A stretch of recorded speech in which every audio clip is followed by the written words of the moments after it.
እኔ የምላችሁ ኢትዮጵያ ውስጥ ካለው ህዝብ ይልቅ ማለት ነው በአዶናይ ዲያስፖራው መነቃቃት አለበት ብላችሁ አታስቡ? ኤኒዌር ከኢትዮጵያ ውጭ ያለው ሰው አሜሪካ ብቻ አይደለም፣ እንደውም በየአውሮፓ ሀገራቱ ቱር እያደረገ አዶናይ የኢትዮጵያን ህዝብ ቢያነቃቃልን በአለም ላይ ብላችሁ ማሰብ፣ መደገፍ፣ ማበረታታት አለባችሁ እንጂ እንዴት አዶናይ አሜሪካ ያለን ህዝብ ማነቃቃት ይፈልጋል ላነቃቃ ይላል ብላችሁ ልትቃወሙ ሞራሉም አቅሙ ሊኖራችሁ አይገባም። እንደዛ የምትሉ ሰዎች ደግሞ ምንም ያልሰራችሁ ከዛሬ ስንት ዓመት በፊት እዛው የነበራችሁ አሁንም እዛ ያላችሁ የትውልድ ጸር የትውልድ ብክለት የሆናችሁ ትውልድን ያጠፋችሁ ትውልድን የበቀላችሁ እንኳን ለትውልድ ለራሳችሁ ያልሆናችሁ እዚህ የእውነት የትኛው ዲያስፖራ ነው በጣም ፈታ ብሎ አይምሮውን በነፃ አድርጎ የሚኖር? በስራ ተወጥራችሁ የውጪ ስራ እናንተን ይጠብቃል፣ የቤት ስራ እናንተን ይተውሉ፣ የልጆች ኃላፊነት ሁሉን ነገር እናት አባት እህት ወንድም ከጎናችሁ የሚያግዛችሁ በልጆቹ እንኳን የሚይዝላችሁ ሰፖርት የሚያረጋችሁ የላችሁ። የቤቱ ቢል የመኪናው የማብራቱ የዋይፋዩ የስንት ክፍያ እየጠበቃችሁ አይምሯችሁ ስትረስ ትራውማ ውስጥ ናችሁ እናንተ። ስለዚህ እንደው አዶናይ የሚያስፈልገው ለኢትዮጵያ ህዝብ ሳይሆን ለዲያስፖራው ነው። ማነቃቃት ጉልበት አቅም ሊሆናችሁ የሚገባው ሞቲቬሽናል ስፒከር አዶናይ ቱር ኢን አሜሪካ እንደው የሚያስፈልገው ለእናንተ ነው። ይሄ ማይካድ ሀቅ ነው። የኢትዮጵያ ህዝብማ ለራሱና ለራሱ ነው የሚኖረው እኮ። ማህበረሰቡ ምን ይለኛል፣ ለኤኬሌ ልድረስ፣ ይሄን አላስኩም፣ የት ልግባ ብሎ አይልም። ኢትዮጵያ ውስጥ ያለ ኦልሬዲ ኢትዮጵያ ውስጥ ነው ያለው፣ ለራሱና ለራሱ ነው የሚኖረው። ዲያስፖራስ ከሀገር ውስጥ ከሀገር ውጭ ያላችሁ ባይዛዌ አሜሪካ ብቻ አይደለም ኤኒዌር እያልኩ ነው። ከኢትዮጵያ ውጭ የምንኖር ሰዎች ለሰው ነው የምንኖረው።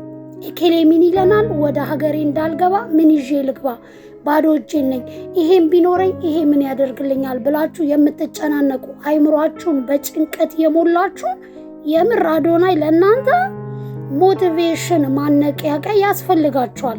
ስንት እኮ ሰው አለ እንዲህ ካሜራ ከፍቶ የማውራት አቅም የሌለው የሚፈራ ውስጡ እውቀት እያለው ይሄ አላደለ ሰዎችን መለወጥ የሚችል አቅም እያለው ካሜራ ከፍቶ እንዲህ ማውራት የሚችልበት ስንት ሰው እንዳለ ሰው ለነሱ ያስፈልጋል።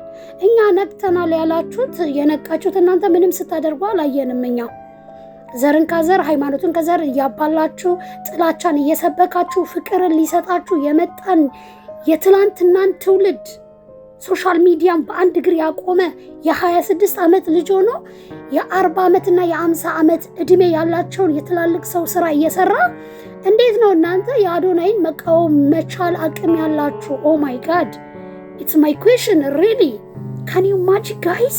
አስባችሁታል?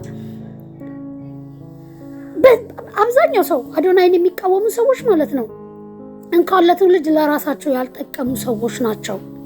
ሶ አዶናይ እንደውም ኢትዮጵያ ላለ ሰው አይደለም ሞቲቬሽን የሚያስፈልገው። አሜሪካ ያሉ ከኢትዮጵያ ውጭ ያላችሁ አውሮፓ ያላችሁ ካናዳ ያላችሁ ኤቭሪዌር እንደውም ማለት ነው ኢንቫይት ላኩለትና ያነቃቃችሁ ይምጣ። ቪዛ ላኩለት፣ ትኬት ላኩለት፣ ጥሩት። በአለም ላይ እንዳለ እየዞረ ማነቃቃት አለበት አዶናይ።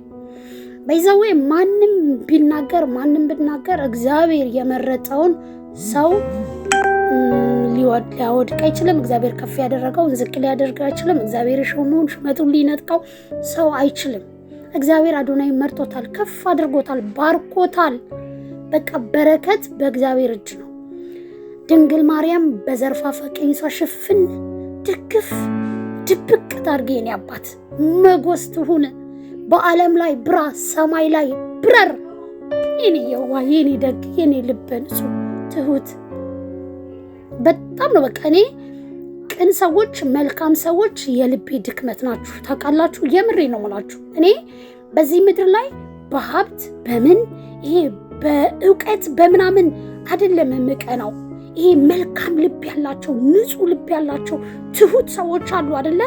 ይሄ ከፍ ብለው ከፍታቸውን የማያሳዩ ዝቅ ብለው ትህትናን ተላብሰው ሕፃንን ሲያዩ እንደ ሕፃን አዋቂን ሲያዩ እንደ አዋቂ ከባለስልጣን ጋር ከባለ ሀብት ጋር ሲሆን ደግሞ እንደ ባለ ሀብት አዶናይ ማለት ያ ነው።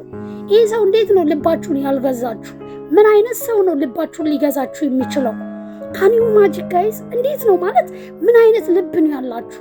ይሄ ትሁት ሰው ዝቅ የሚል ልቡ ንጹህ የዋህ የደግነት ባለቤት የሆነ ሰው ለራሱ ሳይሆን ለሰው ልኑር ትውልድን ልጥቀም የትውልድ አርያ ልሁን ያለ ሰው እንዴት ነው ልባችሁን ሊገዛ ያልቻለው? እኔ የልቤ ድክመት ነው አዶናይ እግዚአብሔር ነው የምላችሁ። የቅንነት ባለቤት ለብዙ ወጣት አርያ ሊሆን ከእግዚአብሔር ዘንድ በዚህ ዘመን የተላከ ድንቅ የዘመናችን ወጣት እኔ እግዚአብሔር ነው የምላችሁ። ከይቅርታ ጋር ማለት ነው እኔ እንደ አይዶን ነው አንዳንድ ጊዜ ሌላን ሰዎች ማጣጣል አያድርግብኝና ተውት። ግን ገብቷቸዋል። አሁን አዶናይን ማድነቅ ላይ ነው ያለሁት። ስለሌላው አላወራም ማለት ማጣጣልም አልፈልገውም። ሁሉም ሰው የራሱ እውቀት የራሱ ችሎታ የራሱ ብቃት ስላለው ማለት ነው። ግን የአዶናይ ይለያል። አዶናይ መደገፍ ባንችል እንኳን ልንቃወመው ሞራሉ የለንም። ሊሰቀጥጠን ይገባል። ህሊናችን ሊወቅሰን ይገባል። እኛ ምን ሰርተን ብላችሁ እስቲ አስቡት። ለራሳችሁ ጥያቄ ጠይቁ። ምንም ትውልድ ያጠፋ ትውልድን የበከለ ስራ እየሰራችሁ አዶናይ እንዴት አሜሪካ ያለን ሰው ሊያነቃቃ ይመጣል ብሎ መቃወም? እባካችሁ ተው፣ ራሳችሁን እዩ። ቢያንስ እናንተ ነቅተናል ብላችሁ ካሰባችሁ የነቃን ያንቃበት፣ እንቅፋት አትሁኑበት። እሱ እርግጥ እናንተ ታች ሆናችሁ መሬት ቁጭ ብላችሁ ሰማይ ላይ እየበረረ እያሳያችሁ ነው። እግዚአብሔር ከፍ አድርጎ በሰማይ ላይ ሊያበር የፈለገን ሰዎች ዝቅ ሊያደርጉት አይችሉምና ፕሊስ አትድከሙ። ጌታን ነው የምላችሁና ጥሩ አይደለም ደግሞ በእርግጠኝነት ማለት ነው። ሀሳብ አስተያየታችሁን ስጡበት የኔ ውዶች። የምር አዶናይ እንደውም ኢትዮጵያ ከሚኖሩት በላይ ዲያስፖራ ውጭ ሀገር ከኢትዮጵያ ውጭ ለሚኖሩት አሜሪካ ምናምን ላሉት እንደውም ሞቲቬሽን ስፒከር ያስፈልጋል ብላችሁ አታስቡ? ሀሳብ አስተያየታችሁን ስጡ።